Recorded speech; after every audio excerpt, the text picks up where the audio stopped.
ఆ సరిపోయింది. Hero villain కొట్టుకొని మధ్యలో కమెడీని చంపేసినట్టు నా మీద పడతారేంటి? ఈ డైలాగ్ గుర్తుందా? అత్తారింటికి దారేది సినిమాలో ఆహుతి ప్రసాద్ చెప్తారు.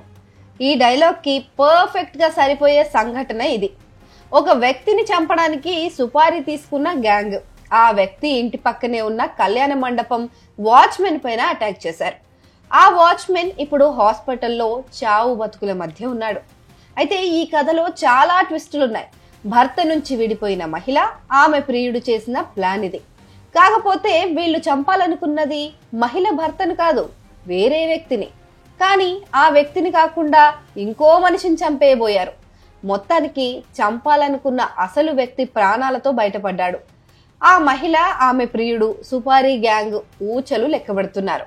మధ్యలో ఏమీ తెలియని అమాయక వాచ్మెన్ మాత్రం మృత్యువుతో పోరాడుతున్నాడు.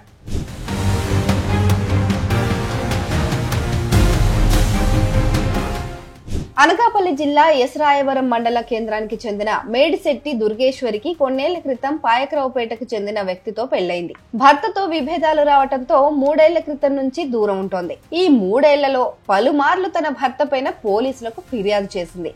పోలీసులకు ఫిర్యాదు చేసే విషయంలో దుర్గేశ్వరికి అడ్డరోడ్డుకు చెందిన ఒక విలేకరి అండగా నిలిచాడు. దుర్గేశ్వరికి న్యాయం చేయాలంటూ మద్దతుగా నిలిచేవాడు. ఈ క్రమంలోనే ఇద్దరి మధ్య క్లోజ్నెస్ కాస్త పెరిగింది.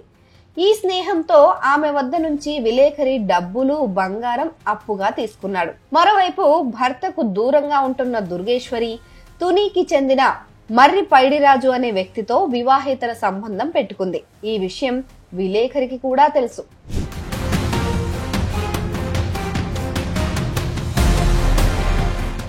కొన్ని రోజులు గడిచిన తర్వాత తన దగ్గర తీసుకున్న డబ్బు, బంగారం తిరిగి ఇవ్వాలని విలేకరిని దుర్గేశ్వరి అడిగింది. మొదట ఇచ్చేస్తానంటూ చెప్పుకొచ్చిన విలేకరి తర్వాత నేనివ్వను, ఎవరితో చెప్పుకుంటావో చెప్పుకోపో అన్నాడు. దీంతో విలేకరి పైన కూడా దుర్గేశ్వరి పోలీసులకు ఫిర్యాదు చేసింది. తన పైన పోలీసులకు ఫిర్యాదు చేసిందనే కోపంతో దుర్గేశ్వరికి ఉన్న వివాహేతర సంబంధం గురించి ఆమె కుటుంబ సభ్యులతో విలేకరి చెప్పేశాడు. అలాగే ప్రియుడు మర్రి పైడిరాజు ఇంట్లో కూడా ఊదేశాడు. దీనివల్ల వారి ఇళ్లలో గొడవలు కూడా జరిగాయి. దీంతో విలేకరి పైన దుర్గేశ్వరి, పైడిరాజు పగ పెంచుకున్నారు. అతడిని ఈ భూమి మీద లేకుండా చేయాలని డిసైడ్ అయ్యారు. విలేకరిని చంపడానికి తునికి చెందిన ఓ 3 వ్యక్తులతో ₹1,00,000 బేరం కుదుర్చుకున్నారు. జూలై 11వ తేదీ రాత్రి దాడి చేయాలని ప్రణాళిక రచించారు. సుపారీ గ్యాంగ్ కి అడ్రస్ చెప్పి పంపించారు. విలేకరిని చంపడానికి అడ్డరోడ్డు శ్రీనివాస కళ్యాణ మండపం వద్దకు వెళ్లిన 3 ముఠా సభ్యులు తమతో తెచ్చుకున్న ఇనుప రాడ్డుతో తలపైన బలంగా కొట్టి పరారయ్యారు. అయితే ఇక్కడే ట్విస్ట్ ఉంది. ఈ సుపారీ గ్యాంగ్ కొట్టింది విలేకరిని కాదు, కళ్యాణ మండపం వాచ్మెన్ ని. మరి ఆ తర్వాత జరిగిన కథ ఏంటో డిఎస్పీ గారి మాటల్లోనే వినండి.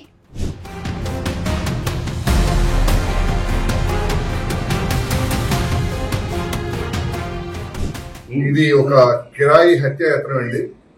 అందులో ఒకరి మీద అటాక్ చేయబోయి పొరపాటున మరొకరి మీద అటాక్ చేశారు. అంటే మిస్టేక్ ఆఫ్ ఐడెంటిటీ అంటారు దీన్ని. ఇది 11/7/25 రాత్రి మన కళ్యాణ మండపం దగ్గర జరిగింది. శ్రీనివాస కళ్యాణ మండపం జరిగింది. ఒకరిని పట్టుపోయి అక్కడ వాచ్మెన్ గా ఉంటున్న ఈగలపడిన నాగేశ్వరరావు అనే వ్యక్తిని తన మీద కొట్టి హత్యాయత్నం చేశారు. ఇందులో నిందితులు A1 మేడిశెట్టి నూకేశ్వరి, ఈమెది ఎస్రాయవరము, A2 పైడిరాజు, బర్రి పైడిరాజు, ఇతనిది వీరవరపేట తుని, A3 సామ్యాలు ఎలియాస్ శ్యాము, ఇతనిది కూడా తుని. అలాగే A4 కేసరపూడి జాను ప్రసాద్ ఎలియాస్ శవాలు, ఇతను కూడా తుని కొండవానిపేట. అది A5 రాయుడు రాజకుమార్, ఇతను కూడా తుని జ్యోతినగర్. ఈ 5 కూడి ఒక పథకం ప్రకారం ఒక వ్యక్తిని, అంటే ఒక విలేకరిని కొట్టించాలని, ఆయన చంపాలనుకున్నారు. కానీ పొరపాటున ఆ పక్కనే ఇంట్లో ఉంటున్న ఈ కళ్యాణ మండపంలో ఉంటున్న ఇతను నాగేశ్వరరావు అని కొట్టేశారు. దీనికి కారణం ఏంటంటే ఇందులో A1 ఈమెకి పెళ్ళయింది ఒక వ్యక్తితో, అది పాయికిరాపేట చెందిన వ్యక్తి పెళ్ళయింది. అయితే వాళ్ళిద్దరి మధ్య డిస్ప్యూట్స్ వల్ల ఒక 3 years బ్యాక్ విడిపోయినారు. విడిపోతే ఈమెకి పోలీస్ స్టేషన్కి వెళ్ళి రిపోర్ట్ చేయడం అలవాటు. దానికి ఈ విలేకరి ఆయన సహకరించేవాడు. ఇప్పుడు ఆమెతో పాటు స్టేషన్కి వెళ్ళడం, ఈమెకి న్యాయం చేయని చెప్తూ ఉండడం చేసేవాడు. ఆ విధంగా పరిచయం పెంచుకొని ఆవిడ దగ్గర నుంచి కొంత డబ్బులు తీసుకున్నాడు. ఒక 6.5 తులాల బంగారం కూడా తీసుకున్నాడు. ఆ తర్వాత ఆమె అడిగితే అవి ఇవ్వడానికి నిరాకరించాడు. దాంతో ఆమె ఇతని మీద రిపోర్ట్లు ఇవ్వడం స్టార్ట్ చేసింది. అంతేకాదు ఇద్దరి మధ్య ఎప్పుడైతే వైరం పెరిగిందో ఆయన ఏం చేశారు, విలేకరి గారు ఈ మన ఏవన్ తాలూకా ఇంట్లోనూ వాళ్ళ ఫ్యామిలీ మెంబర్స్ కి, అలాగే ఈ బర్రి పైడరాజు అనే వ్యక్తి ఆమెకి ఇల్లీగల్ కాంట్రాక్ట్ ఉండేది. వాళ్ళ ఇంట్లో కూడా ఇలా ఇల్లీగల్ కాంట్రాక్ట్ ఉంది, మీరు ఈ నూకేశ్వరేమో పైడరాజు అనేతో ఇల్లీగల్ కాంట్రాక్ట్ పెట్టుకుందని చెప్పి పైడరాజు భార్యకి చెప్పాడు. దాంతో వాళ్ళ ఫ్యామిలీకి వీళ్ళ ఫ్యామిలీకి గొడవలు స్టార్ట్ అయ్యాయి. వాళ్ళు ఏం చేసుకున్నట్టు ఇదంతకి కారణం మన విలేకరి కాబట్టి ఆయన మనం వేసేయాలని చెప్పేసి ప్లాన్ చేసుకున్నారు. ప్లాన్ చేసుకుని 1 లక్ష రూపాయలకి ఒక కిరాయి వ్యక్తిని, ఒక ముగ్గురిని హైర్ చేసుకున్నారు. అంటే ఈ నోటిఫికేషన్తో పాటు ఈ ముంచుకున్న వ్యక్తి పైడరాజుతో పాటు మరో ముగ్గురిని హైర్ చేసుకున్నారు. ఒక తుని దగ్గర వాళ్ళనే. వీళ్ళందరూ ఈ మన పైడరాజుకి బాగా పరిచయస్తులు. ఆయన ముగ్గురిని హైర్ చేసుకుని 1 లక్ష రూపాయలకి ఒప్పందం చేసుకున్నారు. ఒప్పందం ప్రకారం ఈ 5 ఇక్కడికి 11/7/25 సాయంత్రం వచ్చారు. ఈ విలేకరి ఇల్ని చూపించారు. చూపించిన తర్వాత మళ్ళీ వెనక్కి వెళ్ళారు. వెనక్కి వెళ్ళిన తర్వాత ఈ ముగ్గురు వచ్చారు. ఎవరు, సామియాలు, తర్వాత జాను ప్రసాద్, రాయుడు రాజ్ కుమార్. ఈ ముగ్గురు అటాక్ చేయడానికి ప్లాన్ చేసుకున్నారు. మందు కొట్టారు.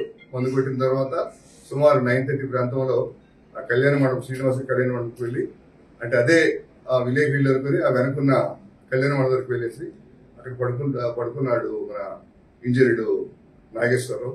ఆయన తల మీద రాడ్తో పెట్టి హత్య ప్రయత్నం చేశారంటే ఆయనకి సివియర్ ఇంజరీస్ అయినాయి. దాంతో ఆయన ఇప్పుడు హాస్పిటల్ ఇంకా ప్రమాద స్థితిలోనే ఉన్నాడు. ఆయనతో పాటు భార్య, ఆమె కూతురు కూడా ఉన్నారు. వీళ్ళు కేకలేసరికి ముగ్గురు పారిపోయినారు. పారిపోయిన తర్వాత మళ్ళీ 5 కలుసుకున్నారు బయట. వీళ్ళేమో డిమాండ్ డబ్బులు చేశారు. మరి 1 లక్ష రూపాయలు ఇస్తామని చెప్పారు కదా, ఇవ్వండి అంటే ఈమె అప్పుడు ఈ వేరొక ఫోన్తో ఈయనకి ఫోన్ చేసింది, లేఖకి ఫోన్ చేసింది. చేస్తే ఆయన ఫోన్ ఎత్తాడు. అప్పుడేమో ఈమె, మీరు ఆయన చంపలేదు, మీరు వేరే ఒకరు కొట్టేశారు అనేసి, నేను డబ్బులు ఇవ్వను, పని అయితే కానీ నేను డబ్బులు ఇవ్వను, అందుకు మళ్ళీ మనం మీకు ఖచ్చితంగా చూపిస్తాను, విలేకరిని ఆ ఇల్లు చూపిస్తాను, ఈరోజు మనం అతను వేసేయాలని చెప్పేసి నిన్న మళ్ళీ వచ్చారు. 5 నిన్నను వచ్చారు. వచ్చేసి వీళ్ళు మన ప్రకృతి రిసార్ట్ దగ్గర ఉంటే హైవేలో మా సిఐ గారు, ఎస్ఐ గారు, వారి స్టాఫ్, వారి 5 అరెస్ట్ చేశారండి. వీరి మీద A1 మీద ఒక 3 కేసులు ఆల్రెడీ ఎక్యూజ్గా ఉన్నది. అలాగే కంప్లీట్గా కూడా 3 కేసులు ఉంది. మిగతా వాళ్ళ మీద కూడా కొన్ని కేసులు ఉన్నాయి. మరి ఈ విషయంలో 11 జరిగింది. ఇంచుమించు ఒక 1 వీక్లోనే మా ఎస్ఐ గారు, సిఐ గారు, ఇతర సిబ్బంది బాగా రాత్రి పగలు హార్డ్ వర్క్ చేసి దృష్టిపట్నం డిఎస్పీ గారి ఆధ్వర్యంలో వాళ్ళ అతను గైడెన్స్ తీసుకుని, మరి ఎస్పీ గారు ఆదేశాల ప్రకారం ఆయన గైడెన్స్ తీసుకుని అరెస్ట్ చేసి వాళ్ళకి ఈరోజు రిమాండ్ పంపిస్తున్నారు.